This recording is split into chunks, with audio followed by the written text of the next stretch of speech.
Upon checking my phone, I saw that I had 13 missed calls. They were all from my mother-in-law, Martha. Not again. As I was pondering this, my phone vibrated once more. "Hello," I said upon answering the call. Martha raised her voice in anger. "Excuse me, isn't the allowance for this month $3,000 due?" "Excuse me," I said. "Send the allowance. This month's payment hasn't been deposited yet." Martha raged, completely disregarding my circumstances and only expressing her own desires. I'd had enough of her. Even in this situation, she doesn't reflect on her words and actions, does she? I've got no choice but to resort to my last option. I pulled myself together and blurted out to my phone, "Your son has passed away, so I can no longer send allowance. My name is Jennifer Smith, 32 years old. I'm a busy working woman at a major financial firm and also a housewife. I got married about 2 years ago. I met my beloved husband, Mark, through our shared hobbies. He was kind to everyone, and I was attracted to his warm smile, quickly developing feelings for him. Apparently, he felt the same way, and after dating for a year, we immediately got engaged. We both believed that we wouldn't meet anyone better than each other. We were living together while dating, and without any major quarrels, we decided to marry. Everything went smoothly for us, but here's where a problem arose. That was Martha, my mother-in-law. My father-in-law had passed away a few years ago, and since Mark didn't have any siblings, his only family was Martha. The trouble started when I first visited her home to introduce myself before our wedding. "Nice to meet you," Martha said, clearly showing a displeased expression. "So, you're Mark's fiancé, ah?" "Yes, my name is Jennifer Miller." "You're a rather plain girl. I wonder what Mark sees in you, huh?" I couldn't tell if she was joking or seriously meant what she said. Having such words directed at me by the mother of my loved one, I was quite shocked. Seeing my state, Mark frowned at Martha. "Hey, Mom, what's with the sudden harsh words? How can you say such things to the person I chose?" "No, Mark, I'm just trying to choose a suitable woman for you." "Choose? I'm the one who chose her.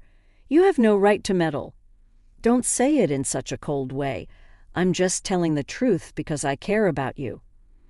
If you were really thinking of me, you'd simply support us. Why can't you understand such a simple thing?" The air turned heavy as an argument unfolded between mother and son right before my eyes. Given that this was my first meeting with Martha, I wasn't in a position to intervene. Although the atmosphere remained awkward, we ultimately managed to express our intent to marry. As we were leaving, Martha called out to Mark, sounding somewhat disgruntled. "Mark, can I have a word? You're going to keep that promise after you get married, right?" "What promise?" "You know about the allowance." "That? Yes, I'll be sure to take care of that. Can we not discuss it here, please?" "Well, I was just asking." Throughout, the atmosphere between my husband and his mother was tense, and the air was thick with discomfort in the car on the way home. I asked Mark about the thing that had been bothering me. "Hey, Mark, about the conversation you had with your mom as we were leaving." "Yeah, I should have told you about it, Jennifer." "I heard something about an allowance. After my dad passed away, I've been sending money to my mom every month." "How much?" $2,000. $2,000. I couldn't help but raise my voice in surprise. He then sighed deeply and began to speak slowly. "Actually, my mom has a debt. A debt she lost a lot of money at a casino a long time ago. She's still paying it off, and because her health isn't great these days, she spends a lot of time at home. But she still needs money to live on." "Right, but $2,000? Isn't that a bit too much?" If I try to lower the amount, she keeps calling me over and over, and no matter what, a mother is still a mother. I worry about her living alone." "I see. Mark is really devoted to his mother. But of course that makes sense. Since his father passed away, Martha has been the only family he has left. Regardless of her character, she's still his beloved mother." At that time, I only thought of my husband as a kind person. 2 months after our wedding, during my lunch break one day, I received a phone call on my smartphone. The call was from Martha. "Hello. Jennifer, long time no see. Can we chat for a bit?" "Yes, what can I do for you?" "Well, I was hoping you could start sending me money." "Excuse me." I was so taken aback she couldn't find the words to respond. However, Martha seemed excited to continue the conversation. "You mentioned before that you're working for a financial company, right? That means you have a good salary, doesn't it?" "Well, not exactly." "What? You're lying to avoid giving me money." "That's not what I mean." "Then what is it?"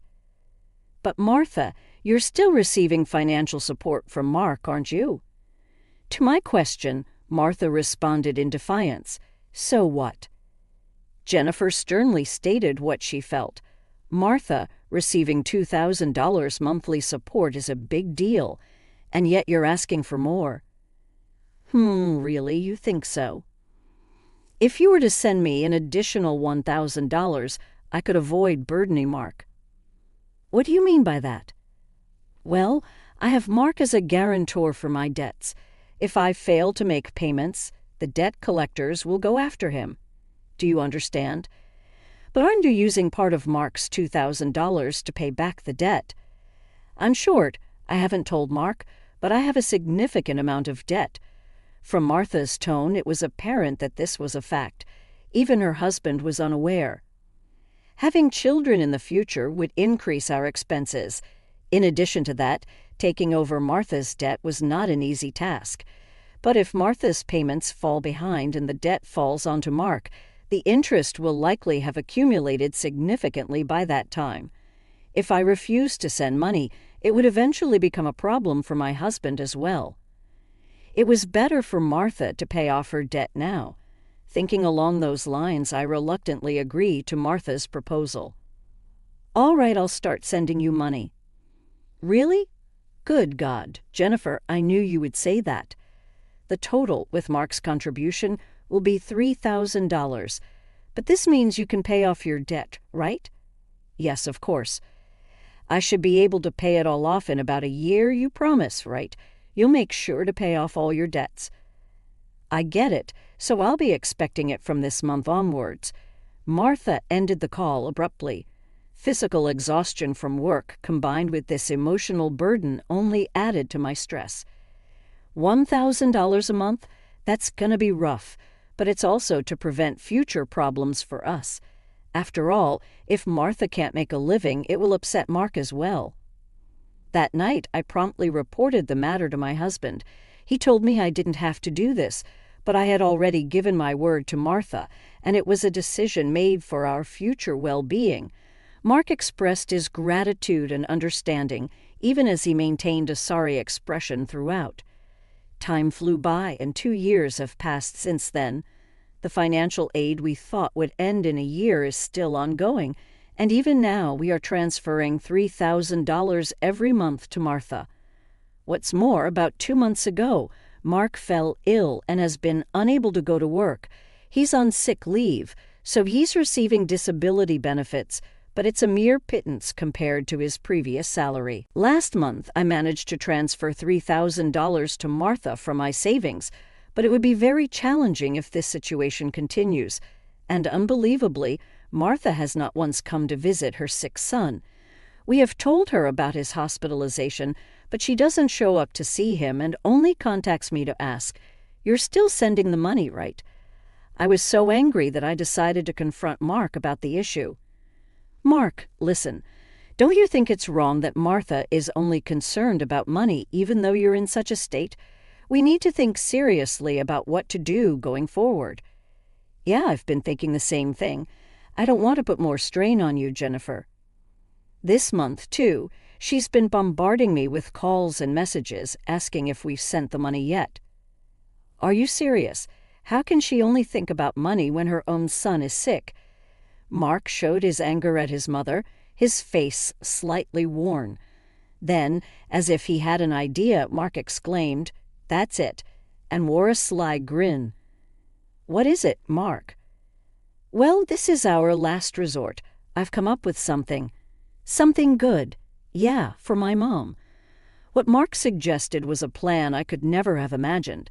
Although it could be called inappropriate, that seemed to be the only way to make Martha understand. A few weeks later, Mark was discharged from the hospital.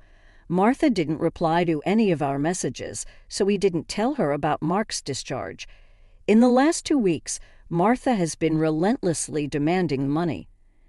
There's no point in sending money to a mother who doesn't even worry about her son. While Mark and I were enjoying a cup of tea, a message came in on my phone. Upon checking, I found 13 missed calls from Martha again. As I thought, so my phone vibrated again. It was another call from Martha. Hello. I turned on the speaker microphone so that Mark could hear, and Martha started shouting right away. Listen, where's the $3,000 for this month? Excuse me, that's right. The money for this month hasn't been transferred yet. Martha, do you realize Mark is no? I don't care if he's in the hospital or whatever. It's none of my business. You're working at a good place, right? You must have plenty of savings. Hurry up and transfer it here. Martha was shouting angrily. Eventually, she said something unbelievable. Listen, since you married Mark, if he can't pay, you have to pay me. Understand? If you refuse, I'll make you the guarantor. Got it. At that moment, something inside me snapped. She was displaying her desires openly, without considering our situation at all. I had reached my breaking point with her. Now I had no choice but to resort to the last resort. I firmly declared into my smartphone, Mark has passed away. I can't send you any more money. At these words, Martha blurted out, baffled. What? Yes, this was the last resort that my husband suggested. Lie to Martha about Mark's death and observe her reaction. If she showed any sign of sadness, if she reflected on her behavior and apologized, we would continue to support her financially.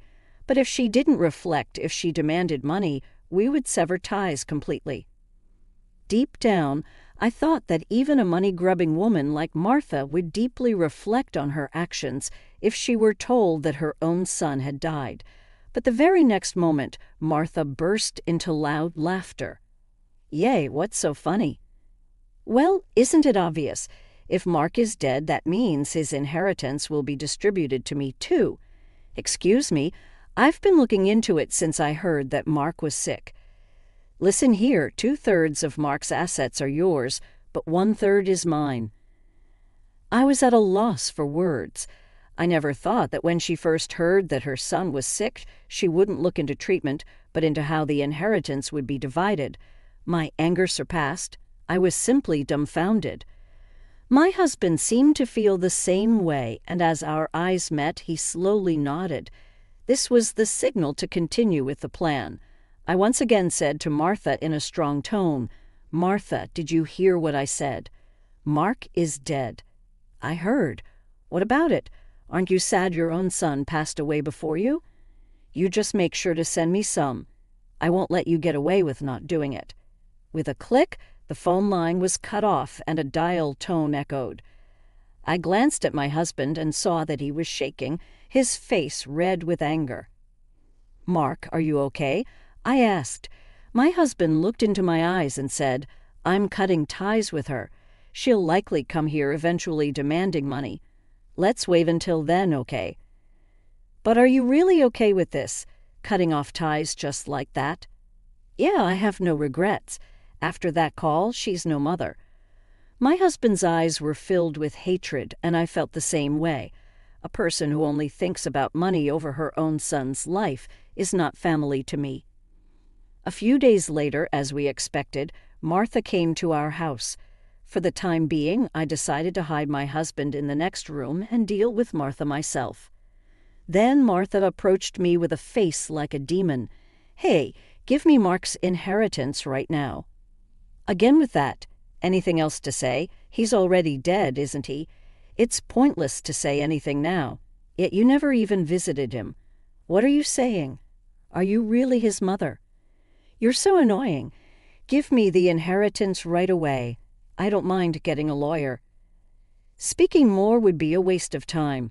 Just as I thought that, my husband emerged from the next room. Seeing him, Martha let out a startled gasp, as if she had seen a ghost. "Mark, why weren't you dead?" "Long time no see, Mom." "Sorry, but the news about my death was a lie." "Lie? How could you be so disrespectful? I wanted to confirm your true nature, Mom. I was curious about how you'd handle the allowance if your son, died. But you turned out to be a gold digger, just as I suspected. I got that perfectly." "What? How dare you call your mother a gold digger?" "Silence. I'm cutting ties with a toxic parent like you." Martha's mouth was agape at my husband's angry shouts. She could not come to terms with the fact that her own son was severing ties with her. "What? What does this mean, Mark?" "It means exactly what I said. I can't consider someone like you as my mother." "Then what about the allowance? Do you really think I wooled?" "You're on your own with the debts. We're moving." "Wait, please. If you do that, what about my living expenses?" Tearfully pleading, Martha reached out to my husband. He forcefully shook off her hand, looked at her coldly, and said, "I don't care about your living expenses. You have been living off us without even a single apology. I really understand your despicable nature now. Don't you dare show up in front of us again." "No, wait, Mark. Are you going to abandon your mother?" Ignoring her words, my husband grabbed Martha's arm and dragged her to the front door. He threw her shoes and bag outside and chased Martha out of the house. Martha was making a fuss outside for a while, but disappeared after a bit, perhaps unable to withstand the eyes of the neighbors. She tried contacting us multiple times, but we ignored all of her attempts. We set Martha's number to be automatically rejected, and we finished moving. Regarding the matter of co-signing for the debts, it became invalid since Martha had made Mark the co-signer without his consent, and therefore he was not responsible. Without the allowance from us, Martha seems to be leading a miserable life. It's only natural, as she had been using the allowance for her gambling habits instead of paying off her debts. She still has a mountain of debts and is chased by debt collectors every day. She can't gamble anymore and seems to be working from dawn to dusk for the foreseeable future. It's unlikely that she will be able to pay off her debts completely. She will have to keep working until she is unable to move. This is entirely her own doing. As for us, we are spending fulfilling days in our new home. My husband's condition has stabilized, and he has returned to work after some time. Now there's a new life growing in my belly. We're going to have an additional member in our family next year. From now on, we want to spend happy days as a family of 3.